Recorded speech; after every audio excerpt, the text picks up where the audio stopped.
Hey everybody, it's Jason Blaha here, and it's time for another Breakfast with Blaha. And today I'm having stir-fry vegetables and steak.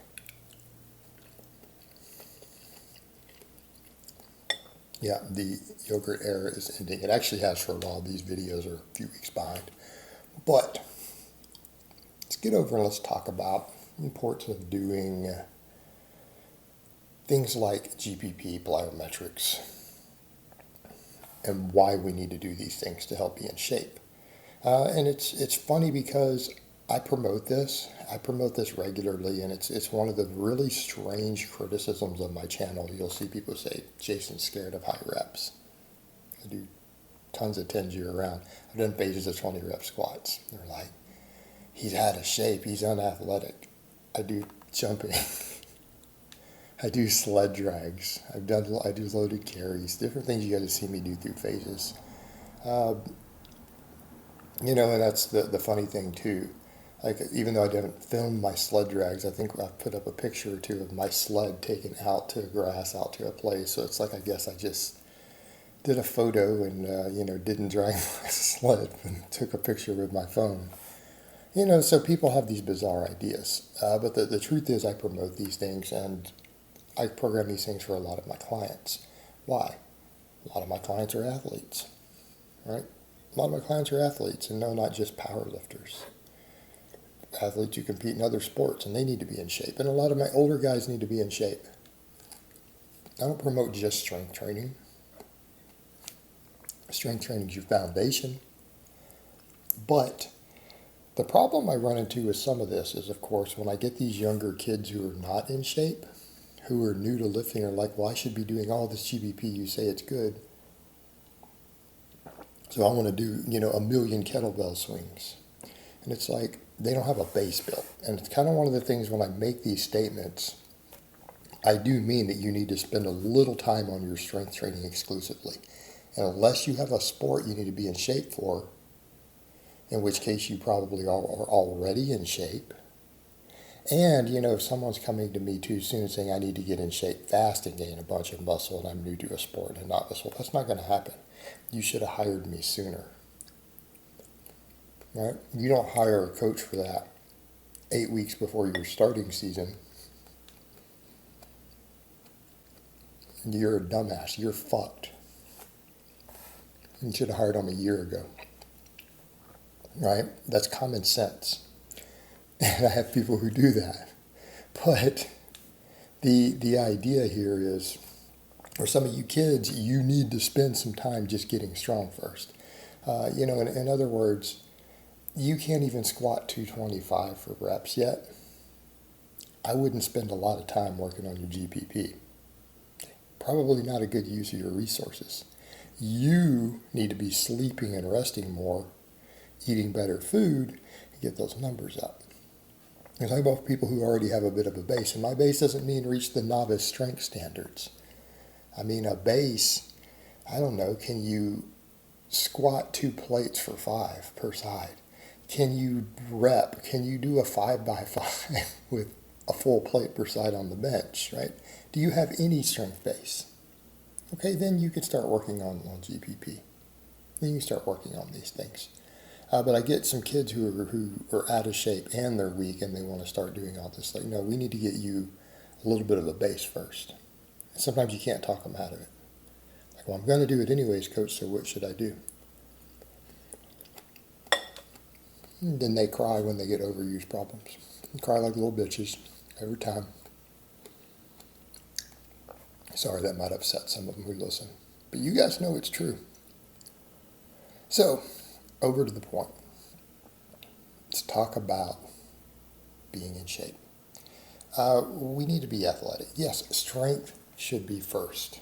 Right? I prioritize strength. Strength is everything. Strength is my world. It's my profession. It's my lifestyle. But are we really fit? If we're truly fit and we're looking for a quality of life, and again, carry over to other stuff, you want to be able to pick up other endeavors quickly, you need that strength that you have built to carry over. Now, it will carry over to some extent. Look, a guy who squats 500 pounds has the potential for a hell of a golf swing, right? We know this already. But if we want good carryover to these things, we need to be good at speed, strength, force production. We need to have conditioning. So it's important for us to incorporate these things. Now, one of the dumbest questions I get, I say GPP would mean general physical preparedness. I will get people in the comments who go, how should we program GPP?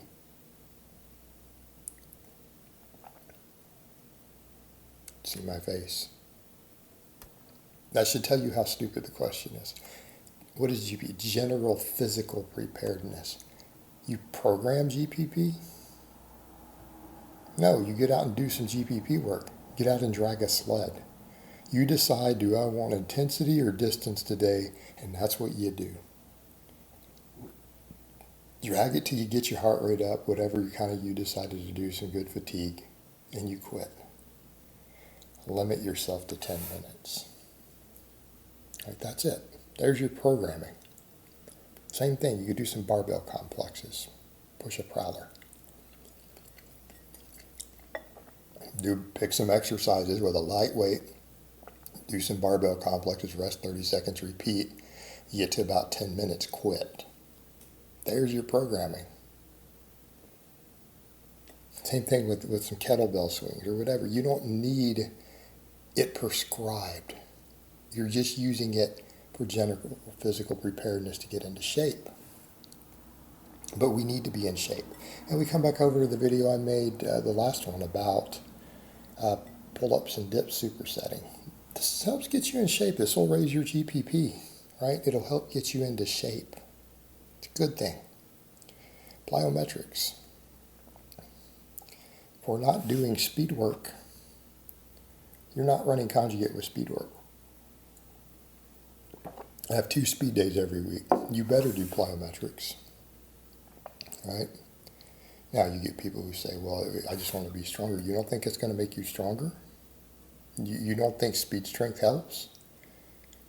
You have people who are not even West Side. They're not conjugate. Like Chad Wesley Smith has said repeatedly over Juggernaut training systems. He's written articles saying that one of the pillar stones for building an elite squat for him and his athletes is jumping. Jumping. What do we mean? We mean box jumps, depth jumps, things like that. You don't need a lot of it. In other words, if you're jumping for volume, it's a problem. You're not coming in and doing sets of 10 or 15. You do single jumps, rest 30 seconds. You could do 3 jumps, rest 30 seconds, a minute. But jumping is simple. You could come in and do 10 good jumps of some type, 30 seconds apart, 45 seconds apart. What do we have now? You got some good explosive training. You do med ball throws. You throw them in the air, pick them back up, rethrow them.